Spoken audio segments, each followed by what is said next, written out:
E aí, depois da gente falar um pouquinho sobre esses princípios que são importantes, é importante a gente falar também sobre alguns pilares da clínica afirmativa. E quais que são esses pilares? Um desses pilares importante é a reparação de danos psicossociais. Então, a gente vai elaborar ali, né, nesse processo da psicoterapia com o paciente, essas experiências de preconceito, de violência, de rejeição que ele passa, o quanto que isso traz ali um sofrimento, e levar também, né, para o paciente que o que gera o sofrimento não é o fato de ele ser uma pessoa LGBTQIAPN+. O que gera esse sofrimento, na verdade, é o preconceito, a rejeição. Então, parte do nosso trabalho ali, né, na prática afirmativa, vai ser isso, de fazer essa elaboração dessas experiências. A gente vai trabalhar também para reconstruir, né, a autoestima e a autoimagem dos pacientes, que muitas vezes são afetadas por essas experiências também, e fazer esse manejo, né, essa compreensão ali da ansiedade, depressão e do sofrimento que às vezes vem aí acompanhado por esse estigma, né?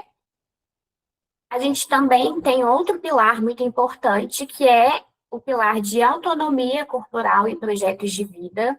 Então, muitas vezes a gente vai fazer um acompanhamento ali com os pacientes no processo de transição de gênero.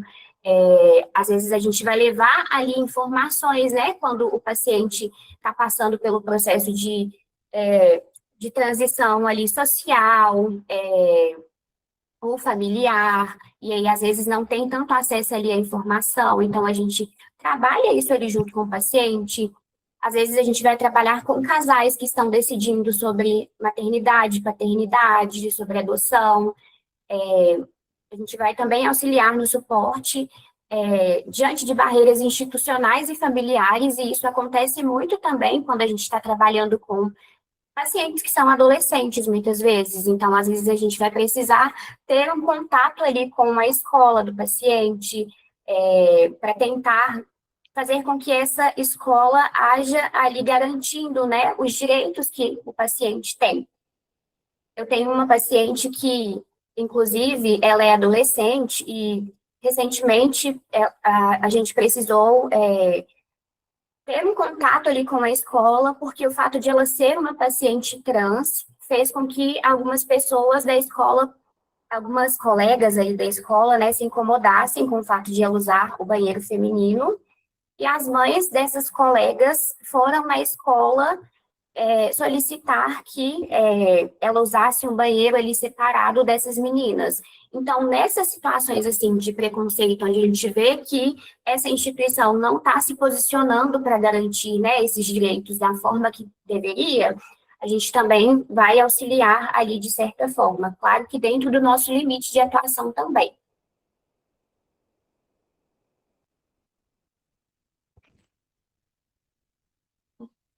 E aí, outros dois pilares que também são importantes é essa construção ali de pertencimento. Porque muitas vezes essas pessoas da comunidade LGBT, elas vêm de um contexto de isolamento muito grande, né? Então, às vezes não tem contato com pessoas que façam parte da comunidade LGBT, ou às vezes o contato que tem com o ambiente são ambientes assim que é, negam ali a existência ou colocam essa existência como algo que é errado, que é imoral, que às vezes é pecado.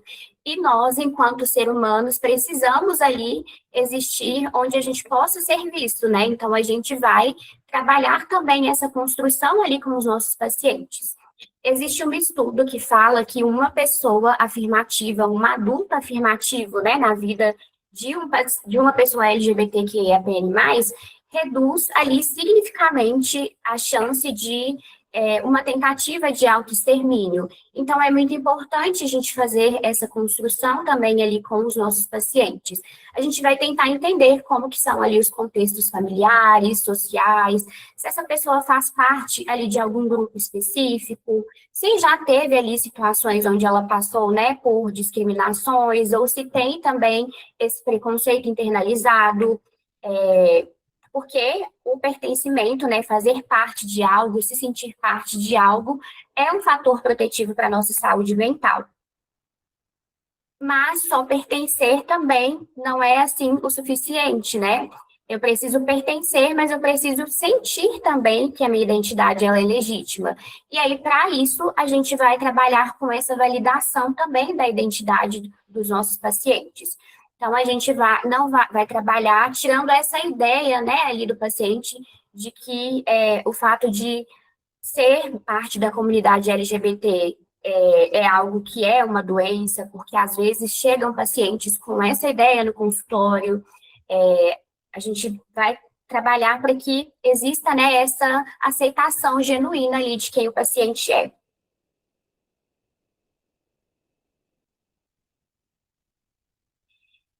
E aqui a gente entra um pouquinho sobre como fazer, né? Como ter ali uma prática afirmativa, uma clínica afirmativa. A relação terapêutica, ela acaba sendo assim, em qualquer abordagem, um preditor bom ali do tratamento. E aí, para muitas pessoas, a relação terapêutica, ela já é uma intervenção. Porque muitas vezes, o consultório ali, esse contato com o psicólogo é o primeiro lugar onde esses pacientes vão poder ser, né, quem eles são. Então, isso já reduz ali significativamente esse sofrimento, né, que essas pessoas normalmente acabam tendo, porque vai ser ali um espaço seguro, é um espaço onde elas podem ser elas mesmas, podem de fato se sentirem pertencentes a algo e se sentirem vistas também. E aí, na prática, o que que a gente pode fazer para fortalecer, né, essa relação terapêutica? É claro que, assim, com cada paciente a gente vai encontrar formas de fazer isso, mas pensando, assim, de uma forma geral, no sentido de como ser ali afirmativo, né? A gente pode atualizar ali, deixar sempre nos registros o espaço para utilizar os pronomes e os nomes também no registro. Quando o paciente entra em contato com a gente, sempre perguntar, né, quais são os pronomes que esse paciente quer que a gente utilize, qual que é o nome também que esse paciente quer que a gente utilize. Em um momento ali na sessão, se, por exemplo, eu tenho um comportamento ou uma fala que foi errada, eu chamo pelo pronome errado, não é uma coisa que é confortável, né? Mas pode ser que aconteça. O ideal é que quando acontecer isso, eu possa ali imediatamente reconhecer esse erro que eu tive e corrigir também, né, do que deixar ali passar como se não tivesse acontecido nada, porque querendo ou não, a outra pessoa percebe e isso acaba sendo desconfortável.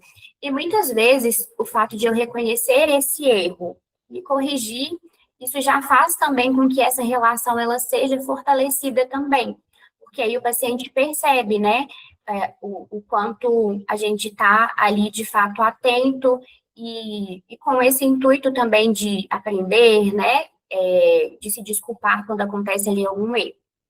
Quando a gente vai atuar também de forma afirmativa, é muito importante o letramento em gênero e sexualidade,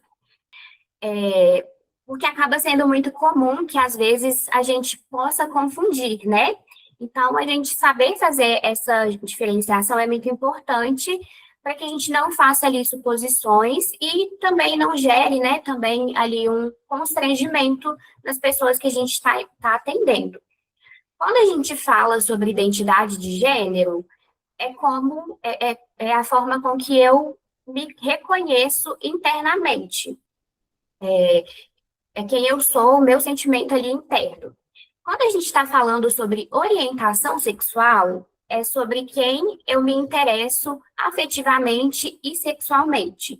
Então, eu posso me identificar, né, como uma pessoa heterossexual, como uma mulher lésbica, bissexual, pansexual, como gay, enfim.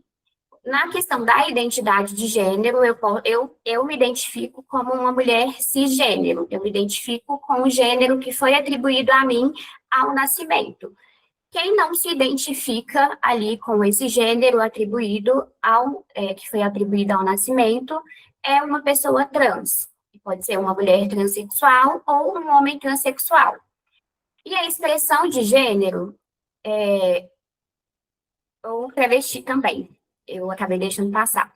E a expressão de gênero é como eu me mostro ali para o mundo, como eu expresso ali esse gênero, com a questão das roupas, dos comportamentos que eu tenho, da minha aparência. Então, eu posso ser uma mulher cis, no caso, eu sou uma mulher cis, lésbica, e a minha expressão de gênero é uma expressão que tem ali elementos que são considerados mais femininos pela sociedade. Existem mulheres que são lésbicas que possuem ali uma expressão de gênero que é mais desfeminilizada, que às vezes tem cortes de cabelo curto, acabam fazendo uso de roupas que são consideradas masculinas. Então, vão existindo, né, essas coisas ali que às vezes estão entrelaçadas, né, uma com a outra. E uma coisa que é muito importante é a gente reconhecer que ninguém sai da graduação sabendo de tudo, né? Então, é muito importante que a gente tenha essa formação contínua. O fato de ser uma pessoa da comunidade LGBTQIA+, não faz com que eu esteja apta ali automaticamente para atender, né, essa população, principalmente porque muitas vezes dentro da comunidade existem pessoas que reproduzem ali preconceito com outras pessoas da própria comunidade ou que passam ali também por um processo de preconceito internalizado. Então, isso, né, o fato de me identificar como parte da comunidade LGBT não me qualifica automaticamente. E aí eu preciso ter essa formação justamente para que eu consiga entender, né? Eu, enquanto uma mulher cis, eu preciso entender como que as situações ali de transfobia afetam ali a vida de uma paciente trans. Eu, sendo uma mulher branca, eu preciso estar consciente também de como o racismo, ele pode ali, né, afetar a minha escuta, principalmente porque é uma situação que eu não passo no meu dia a dia. Então, eu preciso entender o que que isso gera ali na vida do meu paciente, né? E o problema não é a gente não saber, né? Porque a gente faz a formação justamente para ir se atualizando. O problema é quando a gente sai ali da faculdade acreditando que já sabe de tudo e não busca ali se especializar, se aprofundar mais em outros assuntos. E isso faz com que muitas vezes a gente tenha ali um atendimento que vai gerar mais danos, né, na saúde do nosso paciente. E aí, pensando nisso, né, de ter essa formação contínua,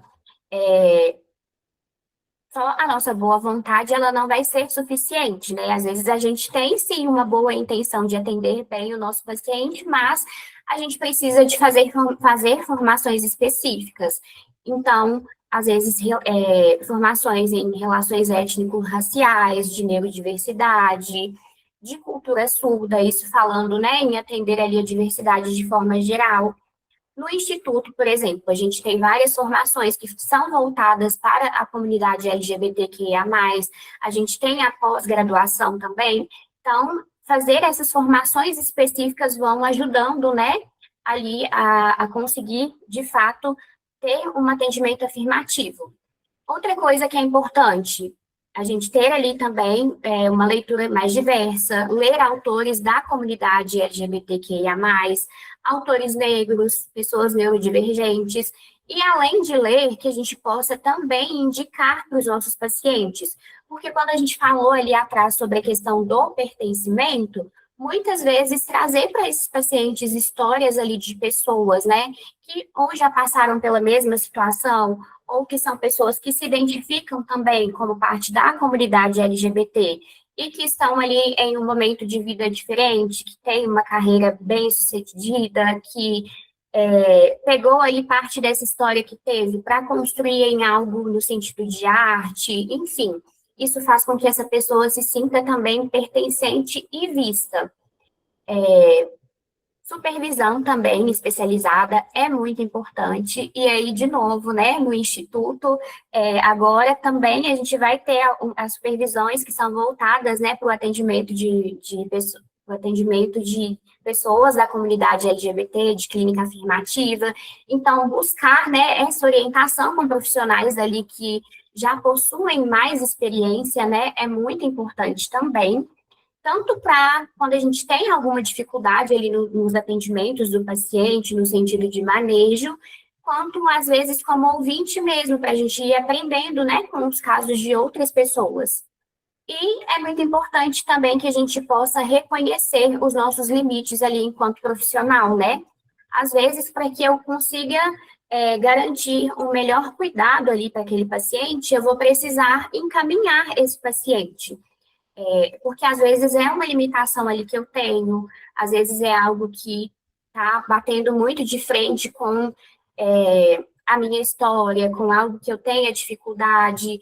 Então, assim, às vezes eu vou precisar fazer esse encaminhamento, mas quando eu for encaminhar um paciente, é muito importante também que eu saiba como fazer isso. A gente está falando de pessoas que já vêm ali de uma história de discriminação muito grande, né? Então, imagina, se eu chego ali em um lugar e meu psicólogo, de repente, só fala que vai me encaminhar sem me dar explicação do porquê.